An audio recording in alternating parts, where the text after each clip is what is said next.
During the Great Crusade, on the mining world of Kaon-12, a great battle was fought for the planet by the 16th Legion of the Astartes, the Lunar Wolves. After the planet was taken, Horus had left a contingent of 100 Space Marines to guard and maintain order on the planet. These Marines were stationed there right up until the Horus Heresy. When the Astartes received word that Horus had turned on the Emperor, the Marines on Kaon-12 felt betrayed by their Primarch.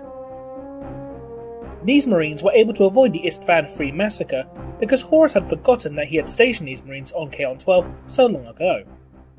The captain of these Marines, named Garrett Labbe, contacted the Ultramarines and they were brought before Rabute Guilliman, where they then swore loyalty to the Emperor. However, they refused to change their armour colour or badges to that of the Ultramarines because they felt it would act as a sign of defiance against Horus and the traitors. After Horus's defeat at the hands of the Emperor, the Marines, now calling themselves the Last 100, participated in many battles, acting as insurgents, attacking weak points and supply lines of the traitor legions. Once the traitors had been pushed back to the Eye of Terror, they returned to Macragge with the Ultramarines, where Guilliman revealed the Codex Astartes. However, they were not fully accepting of the Codex. Though they agreed that the Legion should be split up, they did not agree with the limit of Marines the chapters should have. Captain Ferrum thought that only having 1,000 Marines would be too small to be an effective fighting force. However, they eventually agreed to the terms of the Codex. For their efforts during the war to push the traitors back into the Eye of Terror, Guilliman gave the Last 100 a battle barge for them to use as their chapter base.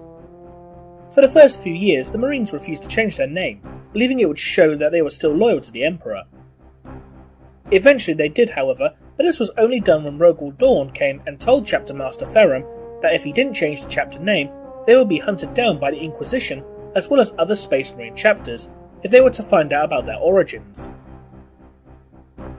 Garrett, not wanting his fellow Marines to be put at risk of being destroyed, eventually agreed. The next day, Garrett assembled all of his captains to a meeting to discuss what the chapter's new name and colours should be. The debates lasted for a month before the final decision was made. Once made, Master Ferrum ordered all his Marines to the main hall of their fortress monastery.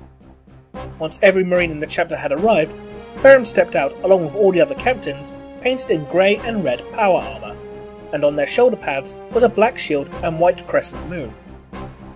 With a great speech, the chapter master proclaimed that from that day forth they will be known as the Knights of Luna.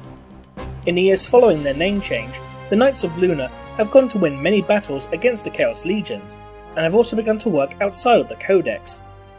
The chapter has a total of 1,500 Marines, so they can maintain a reserve on their homeworld, and a force largely stationed within their fleet.